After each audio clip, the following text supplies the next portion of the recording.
Salut à tous, si tu es sur cette vidéo, c'est que tu te demandes probablement que veut dire toutes ces notions sur ta caméra, comme le 4.2.2, le 4.2.0, 8 bits, 10 bits, All Ultra, Long Op, enfin bref, on va détailler toutes ces spécifications techniques dans cette vidéo afin que tu puisses appliquer les bons réglages lors de ton tournage ou ton shooting. Et on commence tout de suite avec le plus simple, la profondeur des couleurs. Dans les réglages de ta caméra, tu as probablement la possibilité de shooter soit en 8 bits ou 10 bits, voire même plus sur les caméras ciné. Bref, le nombre de bits, ça correspond à la profondeur de tes couleurs. Plus le chiffre est élevé, plus tu vas avoir d'informations dans tes couleurs. C'est simple, ta caméra elle va enregistrer un certain nombre de couleurs. En 8 bits, on est sur un peu plus de 16,7 millions de couleurs. Et en 10 bits, on monte même à plus d'1 milliard. Donc ça va vraiment très loin. Si tu n'as pas de besoin particulier, le 8 bits ça conviendra totalement, surtout que c'est beaucoup plus avantageux en termes de stockage. Le problème il arrive justement si tu commences à avoir des besoins spécifiques en termes de qualité d'image et de post-production. En 8 bits, tu risques fortement de ne pas avoir suffisamment d'informations dans tes couleurs pour l'étalonnage et puis pour afficher la totalité des couleurs dans l'image. En 8 bits, dans une scène par exemple avec de gros dégradés comme un coucher de soleil, du brouillard, eh bien tu risques d'avoir des artefacts ou encore du bending. Je te montre à quoi ça ressemble à l'image, c'est vraiment pas très beau. Professionnellement parlant, c'est pas acceptable. Enfin bref, il n'y a pas assez d'informations. Si tu as le moindre besoin en termes d'étalonnage ou si c'est pour un client tout simplement, eh bien filme en 8 bits, comme ça tu es sûr de ne pas avoir de surprise. Et comme je te l'ai dit, sur les caméras ciné, on peut même monter au-delà, 12, 14, 16 bits. Enfin voilà, on est vraiment sur des besoins spécifiques. L'intérêt, il est encore une fois d'avoir un maximum d'informations pour avoir le plus d'amplitude à l'étalonnage. Je préfère le préciser, ça ne sert à rien de se dire « Ah bah tiens, je vais filmer en 16 bits pour avoir une image juste magnifique ». Ce n'est pas vrai, tout simplement parce que notre œil n'est pas capable de voir autant de couleurs. Même en 10 bits, notre œil il ne peut pas tout voir. L'intérêt, il est que à l'étalonnage, je vais avoir un maximum d'amplitude, je vais pouvoir aller chercher telle couleur pour l'amener plus vers telle couleur. Enfin voilà, tu vas avoir beaucoup d'amplitude. Alors tu t'en doutes, filmer avec autant de couleurs, eh bien ça nécessite aussi un écran qui soit adapté. Si tu filmes en 8 bits, normalement il n'y a pas vraiment de problème puisque la plupart des écrans d'aujourd'hui ont la possibilité d'afficher cette gamme de couleurs. En revanche, si tu filmes en 10 bits par exemple, eh bien pense bien à vérifier les caractéristiques de ton écran, notamment l'espace colorimétrique, pour ne pas avoir de problème. Mais alors justement, qu'est-ce qu'un espace colorimétrique? Un espace colorimétrique, c'est un ensemble de couleurs. Tu as probablement déjà entendu parler du Rec 709, c'est le plus répandu. Tu as également le DCI-P3, le Rec 2020, l'Adobe RGB, etc. Toutes ces notions-là, ce sont des espaces colorimétriques qui sont plus ou moins grandes, donc qui contiennent plus ou moins de couleurs. Le Rec 709 étant l'espace colorimétrique le plus répandu, bien que ce soit en train de changer petit à petit. Et là, tu vas me dire, mais alors, quelle est la différence entre un espace colorimétrique et le nombre de bits, puisque en soi, ces deux notions sont des ensembles de couleurs.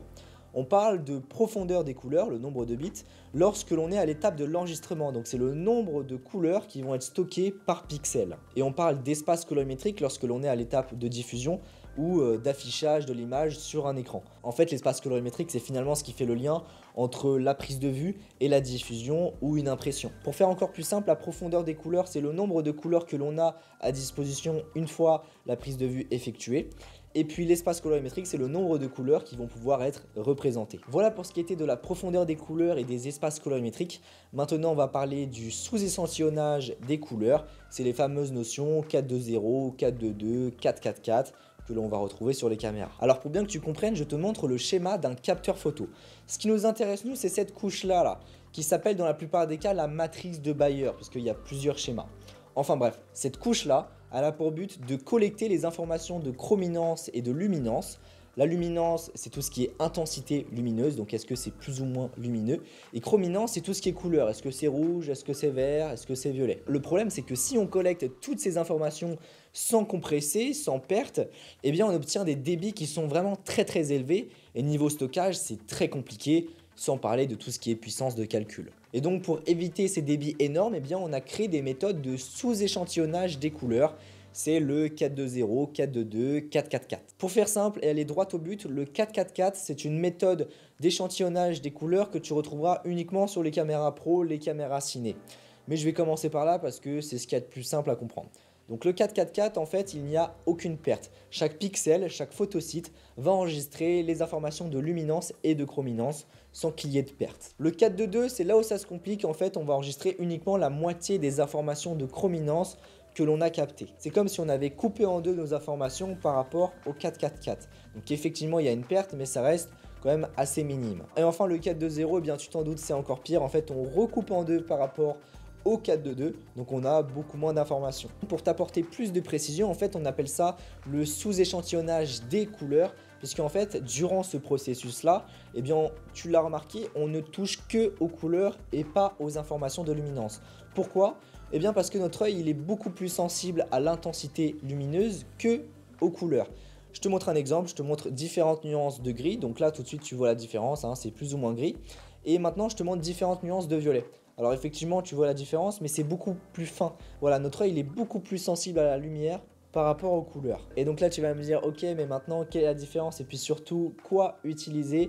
Plutôt du 444, plutôt du 422, 420. En fait, le 444, quand tu as la possibilité de l'utiliser, eh bien, c'est le top du top. Voilà, tu n'as aucune perte. Par contre, attention, au niveau stockage, eh bien, les fichiers sont très volumineux. Le 422, c'est généralement la meilleure méthode que tu retrouveras sur la plupart des boîtiers d'aujourd'hui. Voilà, tout ce qui est FX, les Alpha, les EOS R de Canon. Enfin voilà, la plupart des boîtiers ont la possibilité de monter jusqu'à 422. Et donc là, en 422, on perd en résolution des couleurs. Voilà, il y a effectivement un travail de compression qui a été fait. Enfin, en 420, eh bien, on a encore réduit la résolution des couleurs.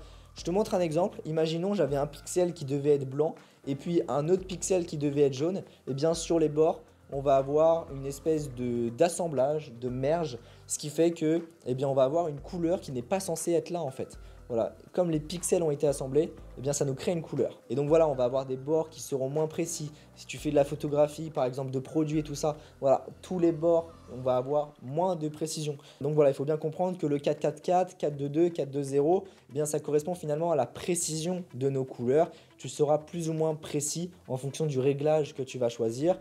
Si tu n'as pas de besoin particulier comme ici par exemple, hein, le 420 ça suffit largement, surtout que tu vas avoir des fichiers qui sont beaucoup moins volumineux. Et puis sinon, dès que tu as envie de toucher à l'étalonnage, d'avoir la meilleure qualité d'image possible hein, avec ta caméra, filme en 422, on reste quand même sur des tailles de fichiers qui sont acceptable. Maintenant, on passe à la différence entre le All-Intra et le Long-Op. Ce sont deux méthodes de compression d'image bien différentes et la différence va se faire notamment au niveau de la taille des fichiers et de la post-production. Avec du Long-Op, tu vas avoir des fichiers qui sont beaucoup moins volumineux mais qui sont donc très compressés, ce qui va donner du mal à ton ordinateur à décoder tout ça. Dès que tu vas avoir des effets, du multipiste, etc., eh bien c'est vrai que ton ordinateur il va devoir sans cesse recalculer, ce qui amène à des ralentissements. Le All-Intra, quant à lui, est beaucoup moins compressé. Il va utiliser une autre méthode, ce qui fait que ça va avoir des fichiers qui sont beaucoup plus volumineux. Mais par contre, pour tout ce qui est post-production, le montage, eh bien c'est un vrai confort puisque c'est beaucoup plus fluide. Mais alors, comment ça fonctionne? On va commencer par le Long-Op. En fait, c'est très simple. Ça va enregistrer ta première image, ta dernière image et puis entre tout ça seulement les pixels qui vont changer. Donc imaginons que je filme une feuille blanche et puis hop je place un point noir sur cette feuille blanche. Et bien ça va enregistrer la première image, la feuille blanche, la dernière image, la feuille blanche avec le point noir et puis entre tout ça uniquement ma main qui vient placer le point noir sur la feuille blanche. Donc en fait ça enregistre uniquement les pixels qui vont changer. Et le All-Intra c'est complètement l'inverse, c'est ce qui paraît le plus logique, hein. Ça va enregistrer toutes les images indépendamment et les compresser indépendamment.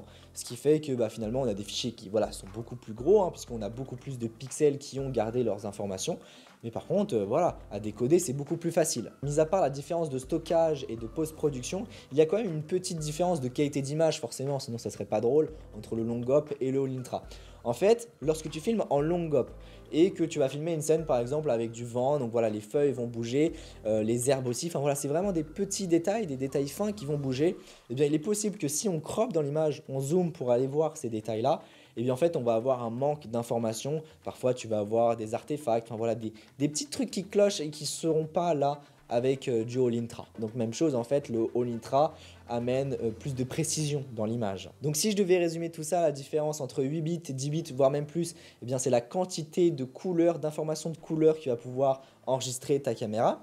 Les espaces colorimétriques, il en existe plusieurs qui sont plus ou moins larges et ça correspond à la quantité de couleurs que va pouvoir afficher un écran ou imprimé par une imprimante. L'échantillonnage des couleurs, c'est la manière dont les couleurs vont être compressées, donc plus ou moins compressées en fonction du réglage que tu vas choisir. Et enfin, All-Intra, Long-Op, eh bien c'est deux méthodes de compression différentes qui amènent à des fichiers plus ou moins volumineux, qui sont plus ou moins faciles à lire et à monter, et donc qui amène à du confort de travail. Et bien voilà tout, je pense qu'on a fait le tour, qu'on a tout dit, j'espère que ça a été clair, que tu as appris des trucs. N'hésite pas, hein, si tu as des questions, c'est dans les commentaires, ou si tu souhaites ajouter des trucs. Sur ce, si cette vidéo t'a plu, n'hésite pas à mettre un pouce bleu, à t'abonner pour en voir plus, si tu as des questions, et bien c'est dans les commentaires. N'hésite pas à partager cette vidéo et à me suivre sur Instagram, ça me soutient vraiment beaucoup. Et puis sur ce, on se retrouve pour une prochaine vidéo. Allez, salut!